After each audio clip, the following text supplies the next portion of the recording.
ایک بات آپ کو کہوں، اس کو بھی دھیان سے، کہ جو ہم خرافات پر اور بدعات پر پیسہ خرچہ کرتے ہیں، اس پیسے کو اٹھا کے آپ وہ سادات کرام جو مالدار نہیں ہیں ان پہ خرچہ کریں، وہ علماء کرام جو مالدار نہیں ان پہ خرچہ کریں۔ اس سے کیا ہوگا؟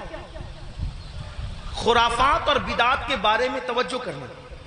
دو گروپ ہیں، ایک گروپ کہتا ہے جائز ہے، ایک گروپ کہتا ہے ناجائز ہے۔ جو گروپ جائز کہتا ہے وہ بھی صرف جائز ہی کہتا ہے، نہ فرض کہتا ہے، نہ واجب کہتا ہے، نہ سنت کہتا ہے، نہیں کہتا نا۔ جو جائز ثابت بھی کر لے خرافات کو تو صرف جائز ہی کہہ سکے گا، فرض نہیں کہہ سکے گا، واجب نہیں کہہ سکے گا۔ لیکن بھائیوں، اپنے مسلمان بھائی کی مدد کرنا تو اللہ نے ہم پہ فرض کیا ہے، بلکہ یہاں تک فرمایا کہ جب تک تم اپنے مسلمان بھائی کی مدد کرتے رہو گے اللہ تمہاری مدد کرے گا۔ اور آپ کو بتاؤں، خاص طور پہ سادات کی خدمت، وہ جو مالدار نہیں ہیں، مستحق ہیں، یہ نہیں کہتا غریب ہیں، میرے اندر اتنی ہمت نہیں کہ میں کسی سید کو غریب کہوں، لیکن سادات جو مالدار نہیں ہیں، مالدار اگر آپ ان کی خدمت کریں تو ہوگا کیا؟ دو تین باتیں سن لے، بات ختم کرتے۔ حضرت سیدنا عبداللہ ابن مبارک رضی اللہ تعالی حج کو جا رہے تھے، حج کا ارادہ تھا، اور حج کے ارادے میں آپ نے یہ طے کیا کہ میں نے حج کو جانا ہے، پوری تیاری ہو گئی، ارادہ بن گیا حج کو جانا ہے۔ عبداللہ ابن مبارک کو پتا چلا کہ میرے پڑوس میں ایک سید صاحب رہتے ہیں اور وہ اس وقت تھوڑا پریشان حال ہے، حالات کے ستائے ہوئے اور حالات کے مارے ہوئے، تو انہوں نے سوچا کہ پڑوسی ہے، سید ہیں، میں ان کے نانا کے یہاں جاؤں، میں حج کے لیے جاؤں اور ان کو بھوکا پیاسا تڑپتا بلکتا چھوڑ کے جاؤں۔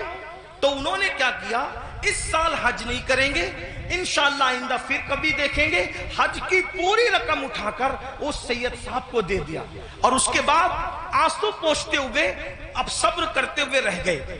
جب حج سے قافلہ واپس آیا تو لوگ ملاقات کرتے تھے، تو عبداللہ ابن مبارک لوگوں کو کہتے تھے مبارک ہو حج، تو لوگ بھی کہتے تھے عبداللہ آپ کو بھی مبارک ہو، آپ کو بھی مبارک ہو۔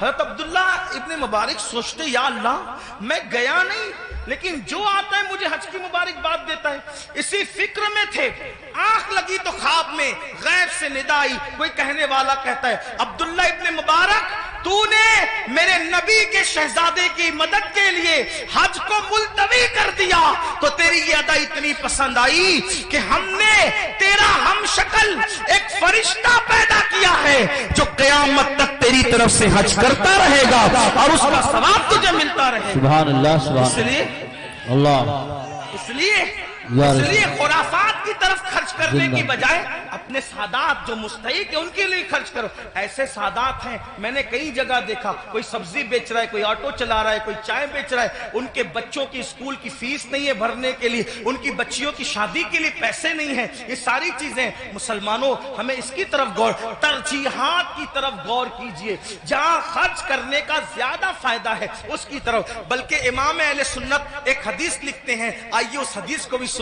کہتے ہیں کہ میرے آقا علیہ السلام نے فرمایا کہ جس نے بنو ہاشم پر احسان کیا، ان کی خدمت کی، ان کی مدد کی، آقا فرماتے ہیں مجھ پر واجب اور لازم ہے کہ جس نے بھی میری آل کی خدمت کی، مدد کی، نصرت کی، حمایت کی، محبت کی، آقا فرماتے ہیں مجھ پہ واجب ہے، لازم ہے کہ اس کا صلہ میں اس کو قیامت میں دوں گا جب وہ مجھ سے ملے گا۔ یہ حدیث لکھنے کے بعد میرے امام کہتے ہیں جس کا مفہوم یہ سنیوں دوڑو اور سادات کی خدمت کر لو، اس لیے کہ نبی کس کس کو ملیں گے کس کس کو نہ ملیں گے الگ عنوان ہے، لیکن جنہوں نے آل نبی کی خدمت کی ہوگی اس سے ملنے کا وعدہ مصطفیٰ جان رحمت فرما رہے ہیں۔ گویا کہ اور لوگ حضور کو ڈھونڈیں گے اور حضور اپنی آل کی خدمت کرنے والے کو صلہ عطا فرما رہے ہوں گے، لقاء کا شرف عطا فرما رہے رہے ہوں گے. اس لیے میری گزارش ہے, ہم نے اپنے پیسوں کو, روپیوں کو بہت ضائع کیا خرافات پر, بدعات پر.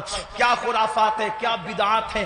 اپنے علاقے کے مستند معتبر علماء اور مفتیان کرام کے پاس بیٹھو اور بیٹھ کر کے سیکھو کہ کن خرافات سے اور بدعات سے بچنا ہے اور کون سی چیزیں اہل سنت و جماعت سے ہے. جیسے کہ لوگ تو شربت پلانے کو بھی بدعت کہہ دیتے.